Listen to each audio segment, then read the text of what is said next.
បាទសួស្តីបាទទៅកាន់មកព្រីមយើងបាទតម្រុយបាល់ពិសេសការប្រកួតវគ្គជំនួស World Cup បានចូលមកដល់ជុំចុងក្រោយហើយជំនេះក៏ឲ្យមាន3គូជួយបងប្អូនធ្វើការលេងតាមបន្តទៀតបាទជំនួសមីនបាទគូទី1នេះរវាងក្រុមជំនួសជាតិអាល្លឺម៉ង់បាទត្រូវការតែស្មើប៉ុណ្ណោះជាមួយនឹងស្លូវ៉ាគីជំនេះហើយអាល្លឺម៉ង់តមកក្រុមកន្លះទៀតបងប្អូនយើងបាទគណៈដែលការប្រកួតរបស់ពួកគេសិតតែមាន12ពិន្ទុដូចគ្នាហើយយើងត្រូវការឈ្នះដូចគ្នាណាសម្រាប់ស្លូវ៉ាគីត្រូវការឈ្នះដាច់ខាតដើម្បីបាទរកកៅអីលេងវគ្គបាទផ្ដាច់ព្រាត់នៅអាមេរិកឯណោះអញ្ចឹងអាល្លឺម៉ង់ក៏ដូចគ្នាបាទអញ្ចឹងគូទី1នេះអេមីនគេថាគួរតែលេងខាងក្រុមស្លូវ៉ាគីបាទស្លូវ៉ាគីលេងដាច់ជើងចាស់ហើយជាមួយអាល្លឺម៉ង់ជំនេះបាទអញ្ចឹងគូទី1នេះគឺយើងរងបាទមកក្របកន្លះបាទរងទៅលើស្លូវ៉ាគីបាទគូទី2ការប្រកួតរវាងក្រុមជំនឿជាតិម៉ុងតេនេក្រូជាមួយនឹងក្រុមក្រូអាតបាទក្រូអាតឡើងទៅកាន់វគ្គផ្ដាច់ព្រាត់ដោយស្វ័យវត្តទៅហើយគណៈដែលក្រុមម៉ុងតេនេក្រូបាទលេងកំដររងជាមួយនឹងក្រូអាតបាទជំនេះក្រូអាតត1 25បាទអញ្ចឹងជំនេះអេមីនគេថាគួរតែលេងបាទក្រុមម៉ុងតេនេក្រូបាទម្ចាស់ផ្ទះទៅបងប្អូនយើងបាទក្រូអាតនឹងទម្លាក់ជើងហើយបាទ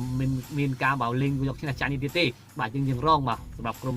បាទម៉ុងតេនេក្រូបាទគូទី2គូចុងក្រោយបាទហូឡង់ត3គ្រាប់ជាមួយនឹងលេតូនីបាទហូឡង់ក៏ត្រូវការឈ្នះដូចគ្នាបាទយុគនេះបាទជាមួយនឹងលេតូនីបាទព្រោះយុគនេះត3គ្រាប់ណាបាទមិនហូបដាច់គ្រាប់តអត់ទេបងប្អូនយើងបាទអញ្ចឹងអេមីនគេថាគូនេះលេងហូឡង់ទៅបាទហូឡង់លេងម្ចាស់ផ្ទះបាទអញ្ចឹងមាន3គូនេះជួយបងប្អូនធ្វើការលេងកំសាន្តបាទជួយបងប្អូនណាបងប្អូនអាចសម្រេចចិត្តក្នុងការកែច្នៃដោយខ្លួនឯងបាទកុំភ្លេចចុច follow បាទ TikTok ថ្មី admin ម្នាក់មួយផងបងប្អូនបាទសម្រាប់បាទការទទួលបានតម្រុយបាល់ពិសេសបាទអរគុណជូនបងប្អូនសម្លាងឡទាំងអស់គ្នា